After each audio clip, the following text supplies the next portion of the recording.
Hi friends, आपल्या चॅनलला तुमचं स्वागत आहे, ज्याचं नाव आहे मॉम अँड मी. तर मला मागच्या महिन्यात बरं नव्हतं, तर मी दवाखान्यात गेली. दवाखान्यात गेल्यानंतर डॉक्टरांनी काही औषधं लिहून दिली, गोळ्या दिल्या. 3 दिवसाच्या गोळ्या दिल्या, पण त्या गोळ्यांनी काही एवढा फरक पडला नाही. मला त्रास होत होता, म्हणजे ताप वगैरे, सर्दी, भरपूर असा त्रास होत होता. तर 3 दिवसानंतर फरक पडल्यानंतर मी त्या डॉक्टरांकडे परत गेली आणि त्यांना सांगितलं की माझा त्रास अजूनही काही कमी होत नाही, मला त्रास होतोच आहे, सर्दीचा कफ वगैरे खूप त्रास होत होता. मग त्यांनी परत 3 दिवसाच्या गोळ्या दिल्या, पण त्या 3 दिवसाच्या ज्या गोळ्या दिल्या त्या खूप स्ट्रॉंग दिल्या आणि म्हणजे आधीच्या गोळ्यांपेक्षा ह्या जास्त स्ट्रॉंग आहे. तर म्हटलं ठीक आहे. मग त्याच्याबरोबर त्यांनी मला ॲसिडिटीची पण गोळी दिली की जेवणाच्या आधी ॲसिडिटीची गोळी घ्यायची, जेवण झाल्यानंतर मग जे काही त्यांनी गोळ्या दिलेल्या होत्या त्या गोळ्या घ्यायच्या.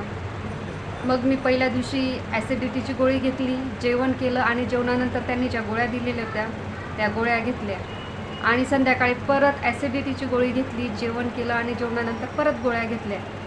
सकाळी पण जेव्हा मी ॲसिडिटीची गोळी घेऊन जेवण करून गोळ्या ज्या त्यांनी दिलेल्या गोळ्या घेतल्या, त्याच्या 1-1.5 तासानंतर माझं पोट दुखायला लागलं आणि बराच वेळेस पोट दुखत होतं. मला म्हटलं ह्या गोळ्या खूप स्ट्रॉंग आहे, त्याच्यामुळे माझं पोट दुखत असेल. थोडा टाईम गेल्यानंतर रात्री नॉर्मल वाटायला लागलं होतं मला आणि नंतर मग मी परत रात्री जेव्हा गोळ्या घेतल्या तेव्हा मला जाणवत होतं की म्हटलं आपण ह्या गोळ्या घेतल्यानंतर परत आपलं पोट दुखेल का काय, टेन्शन पण होतं. पण मग काय करणार, बरं नव्हतं तर मग गोळ्या घेणं तर गरजेचंच होतं. मी रात्री परत त्या गोळ्या घेतल्या. परत गोळ्या घेतल्यानंतर मला 1-1.5 तासाने परत पोट दुखायला लागलं, त्रास व्हायला लागला खूपच. आणि मग मी डॉक्टरांना रात्री, म्हणजे आमच्या ओळखीचेच डॉक्टर असल्यामुळे मी माझ्या मिस्टरांना म्हटलं त्यांना कॉल करून विचारा की नेमकं कशामुळे त्रास होतो आहे. त्यांनी त्या डॉक्टरांकडून, ज्या डॉक्टरांची मी ट्रीटमेंट घेत होती त्यांना कॉल केला आणि त्यांना विचारलं की का त्रास होतो आहे बा म्हणून. तर ते म्हणे की तुम्ही ज्या गोळ्या दिल्या आहे ह्या थोड्या स्ट्रॉंग असल्यामुळे हा त्रास होऊ शकतो म्हणे काही काहींना. मग म्हटलं ठीक आहे, असेल कदाचित. मग दुसऱ्या दिवशी मला परत टेन्शन आलेलं की ह्या गोळ्या घेतल्यानंतर मग आपल्याला परत त्रास होईल का काय, म्हणून मी दुपारी जेवण झाल्यानंतर त्यांनी दिलेल्या गोळ्या घेतल्या. 1-1.5 तासानंतर मला असं वाटत होतं की पोट दुखेल का काय म्हणून, पण माझं पोट काही दुखलं नाही. मला वाटलं अरे वा, बरं झालं की आपलं एवढ्या गोळ्या घेतल्यानंतरही आपलं पोट दुखलं नाही, काही त्रास झाला नाही, म्हणून थोडं बरं वाटलं. आणि मग रात्री परत मी ॲसिडिटीची गोळी घेऊन जेवण केलं आणि परत गोळ्या घेतल्या आणि 1-1.5 तासात माझं पोट परत दुखायला लागलं. म्हटलं सकाळी तर नाही दुखलं आणि आता का दुखायला लागलं. दुसऱ्या दिवशी सकाळी मला जेवणानंतर त्या गोळ्या घेतल्या आणि माझं पोट काही दुखलं नाही आणि संध्याकाळी परत मी त्या गोळ्या घेतल्या, ॲसिडिटीची गोळी घेतली, जेवण झालं आणि परत डॉक्टरांनी दिलेल्या त्या सगळ्या गोळ्या घेतल्या, पूर्ण तो डोस कंप्लीट केला. पण माझं 1-1.5 तासात परत पोट दुखायला लागलं. मग दुपारी मी जेव्हा गोळ्या घेतल्या तेव्हा दुखलं नाही आणि रात्री दुखायला लागलं. मग मी विचार केल्यानंतर माझ्या लक्षात आलं की अरे, आपण सकाळी जेवणाच्या आधी जी ॲसिडिटीची गोळी घ्यायची होती ती घ्यायचा मला विसर पडला. मग माझ्या लक्षात आलं की कदाचित ही ॲसिडिटीची गोळी घेतल्यानंतरच माझं पोट दुखतं आहे असं मला जाणवलं. पण म्हटलं काय माहिती नाही. मग दुसऱ्या दिवशी मी परत ॲसिडिटीची गोळी घेतली, जेवण केलं आणि डॉक्टरांनी दिलेला तो डोस कंप्लीट तो घेतला आणि त्याच्या 1-1.5 तासाने माझं पोट परत दुखायला लागलं. मग मी विचार करायला लागले की खरंच असेल की ॲसिडिटीच्या गोळीमुळे हा त्रास होतच असेल मला कदाचित. आणि रात्री म्हटलं जाऊ दे, आपण रात्री काय ॲसिडिटीची गोळी घ्यायची नाही. मी रात्री परत ॲसिडिटीची गोळी न घेता त्या जेवणानंतर त्या गोळ्या घेऊन घेतल्या, तर खरंच माझं रात्री पोटच दुखलं नाही. तर मग एवढे 3 दिवसाचा जो काही डोस त्यांनी दिलेला होता मला, तो मी कंप्लीट केला. त्यात मी जेव्हा जेव्हा ॲसिडिटीची गोळी घेतली नाही तेव्हा माझं पोट दुखलं नाही. मग आमचे दुसरे एक डॉक्टर आहेत, सिव्हिलला असतात ते, त्यांना आम्ही कॉल करून विचारलं की अशा पद्धतीने मला त्रास झाला होता आणि जेव्हा पण मी ॲसिडिटीची गोळी घेतली नाही तेव्हा पण मला माझं पोट दुखलं नाही आणि जेव्हा घेत होती तेव्हा पोट दुखत होतं, की आपण नेमकं ॲसिडिटी न होण्यासाठी ही गोळी घेतो आणि तरी पण हा त्रास कसं काय. तर तेव्हा ते डॉक्टरच म्हटले की आपल्याला ज्या काही स्ट्रॉंग गोळ्या दिलेल्या असतात प्रत्येकीची पॉवर वेगवेगळी कमी जास्त असते, त्याच्यासाठी आपण आधी ॲसिडिटीची गोळी घ्या त्यांची पॉवर कमी करण्यासाठी असं म्हणतो म्हणे. पण तसं काही नसतं. ॲसिडिटीच्या गोळीने सुद्धा आपल्या शरीरात वाईट परिणाम होतो. कारण आपण जर हजार पॉवरच्या गोळ्या घेतल्या तर त्यात निदान 300 पॉवरची जर त्यात ॲड केली तर त्या कंप्लीट 1300 होतात आणि त्या 1300चा जास्त परिणाम होतो. काही काहींना ते सहन नाही होत. त्याच्यामुळे ॲसिडिटीच्या गोळीने सुद्धा त्रास होऊ शकतं. असं नसतं की ॲसिडिटीची गोळी घेतल्यानंतर आपल्याला त्रास होत नाही, असं नसतं म्हणे. त्या गोळीने सुद्धा आपल्याला त्रास होतो. तिच्यात ती पॉवरच असते. तर त्यांनी सांगितलं नाही घेतली तरी चालते म्हणे ॲसिडिटीची गोळी. हे फक्त आपण की बुवा व्हायला नको असा विचार करतो मग आणि आपण नको त्या गोळ्या घेतच असतो म्हणे. शक्यतो नाही घेतलं तरी चालतं म्हणे. आणि तेव्हा माझ्या लक्षात आलं की आपण ॲसिडिटीची गोळी घेतल्यानंतरच आपल्याला ॲसिडिटी कमी होते असंही नसतं. ते आपले जशी काही एक मनामध्ये हे तयार झालेलं असतं की आपण याच्याने हा परिणाम होतो, त्याच्याने तो परिणाम होतो किंवा होत नाही, हे घेतल्याने मला त्रास होणार नाही, असं आपणच तयार करत असतो. तर हाच मी एक दुसरा अनुभव सांगते. माझ्याच म्हणजे नातेवाईकच आहेत, त्यांचं नाव मी नाही सांगणार, की त्यांनाही असंच टायफॉईड वगैरे झाला. टायफॉईड झाल्यानंतर खूप हेवी डोस त्यांना दिले गेले आणि त्याच्यानंतर निमोनियात तो टायफॉईड झाला. निमोनिया झाल्यानंतर तर ते खूपच हेवी डोस औषधाचे घेत गेले. औषधाच्या हेवी डोसच्या आधी म्हणजे निमोनियामुळे जेवण जात नव्हतं. ॲसिडिटीच्या गोळ्या जवळजवळ 3 टाईम डोस असल्यामुळे निमोनियाच्या ज्या औषधी चालू होत्या त्या 3 टाईम होत्या हजार पॉवरच्या. त्याच्या आधी ॲसिडिटीची गोळी, जेवण आणि मग त्या गोळ्या, अशा 3ही टाईम सकाळ दुपार संध्याकाळ त्यांना घ्यावं लागत होतं.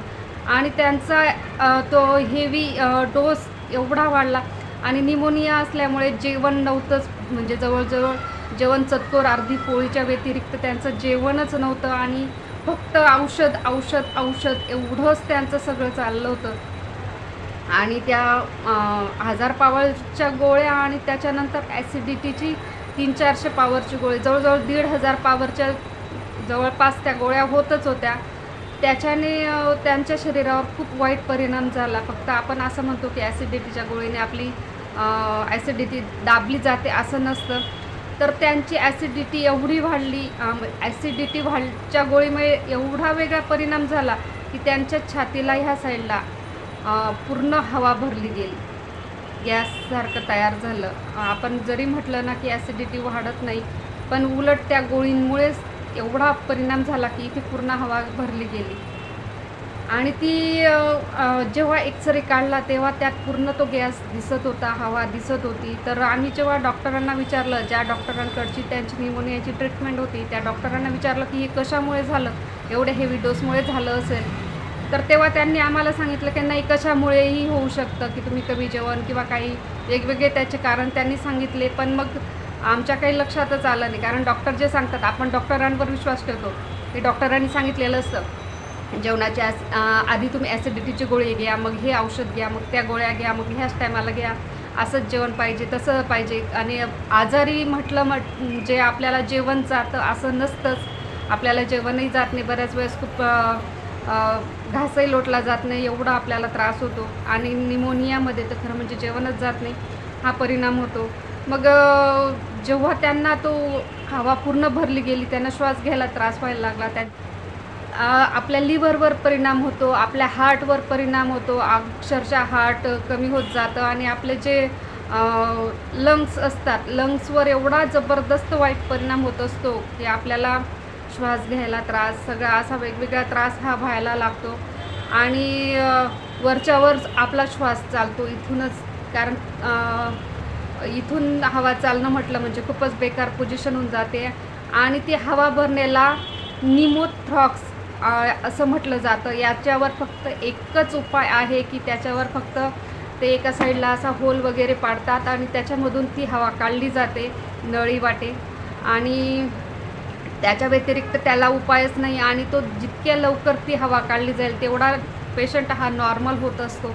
आणि जर लवकर हवा नाही काढली तर त्याचे खूप वाईट परिणाम भोगावे लागतात.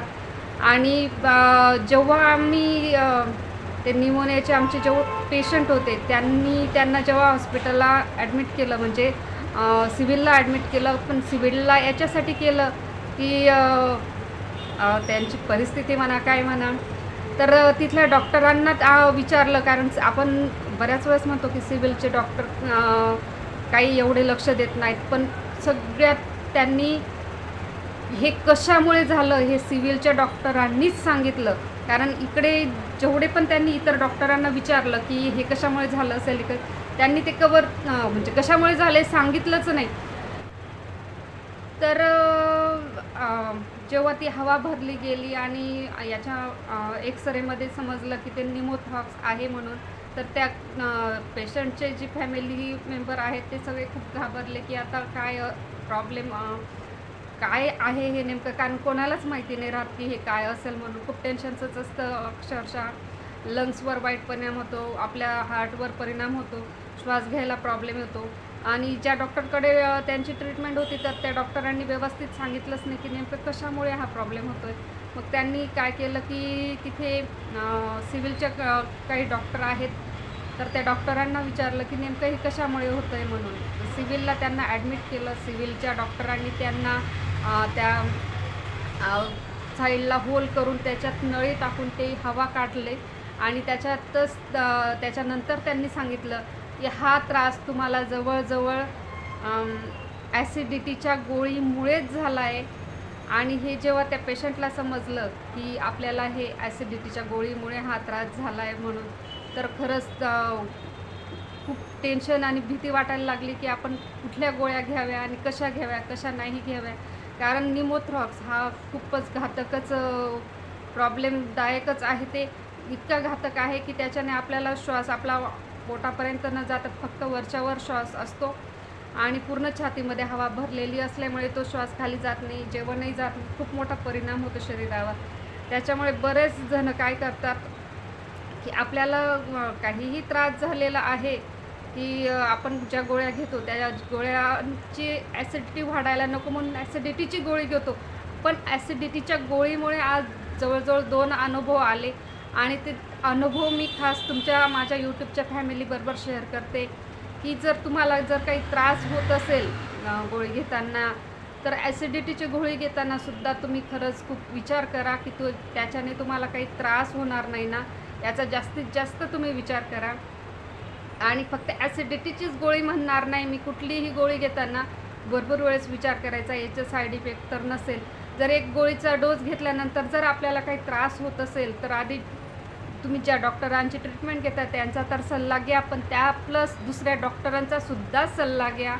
कारण बऱ्याच वेळेस काही डॉक्टरांच्या लक्षातही येत नाही की हा प्रॉब्लेम कशामुळे येतो आहे. जेव्हा त्या पेशंटला निमोथॉक्स झाला तर त्या पेशंटच्या घरच्यांना म्हणजे काही सुचतच नव्हतं. तर त्यांनी बऱ्याच जणांना विचारलं, ज्यांची ट्रीटमेंट होती त्यांनाही विचारलं आणि प्लस इतर बऱ्याच डॉक्टरांना विचारलं. बऱ्याच डॉक्टरांना त्याची माहितीच नव्हती. फक्त सिव्हिलच्या डॉक्टरांनीच त्यांना सांगितलं की हा परिणाम तुम्हाला ॲसिडिटीच्या गोळीमुळे झाला. आणि ॲसिडिटीची फक्त ते गोळीच घेत नव्हते. सकाळी नाश्त्याच्या आधी ॲसिडिटीची गोळी होती, म्हणजे उपाशी पोटी त्यांना सकाळची गोळी होती ॲसिडिटीची. त्याच्यानंतर दुपारच्या जेवणानंतर ॲसिडिटीची गोळी प्लस जेवण झाल्यानंतर ॲसिडिटीचं लिक्विड होतं आणि ते लिक्विड घेतल्यानंतर त्यांना कारण त्या गोळ्या खूप स्ट्रॉंग होत्या तर त्यांचा परिणाम व्हायला नको म्हणून प्लस त्यांना ते ॲसिडिटीचं औषधही होतं आणि रात्री परत ॲसिडिटीची गोळी, असं जवळजवळ 3-4 वेळेस ते ॲसिडिटीचे औषधच कंटिन्यू घेत होते. त्याच्यामुळे त्यांच्या शरीरावर खूप वाईट परिणाम झाला. म्हणजे त्यांचा जो आजारपण होता तो तर वेगळाच भाग झाला, पण प्लस फक्त औषधांमुळे त्यांना वेगळा आजार लागला. हे सगळ्यात मोठं टेन्शनचं असतं. त्याच्यामुळे आपण गोळ्या घेताना खरंच खूप काळजी घेतली पाहिजे, विचार केला पाहिजे. आणि माझ्याबरोबर आलेले अनुभव, माझ्या नातेवाईकांबरोबर आलेले अनुभव आज मी तुमच्याबरोबर शेअर करते. तुम्हाला जर काही त्रास होत असेल तर नक्की आधी विचार करा, सल्ला घ्या आणि मग नंतरच पुढचं पाऊल घ्या. कारण त्या गोळ्या औषधांमुळे आपल्या शरीरावर काही वाईट परिणाम तर होत नाही ना, हा जास्तीत जास्त विचार करा. आणि तुम्हाला जर व्हिडिओ आवडला असेल तर लाईक शेअर नक्की करा. हा मी माझा अनुभव तुमच्याबरोबर शेअर केला आहे, माझ्या यूट्यूब फॅमिलीबरोबर शेअर केला.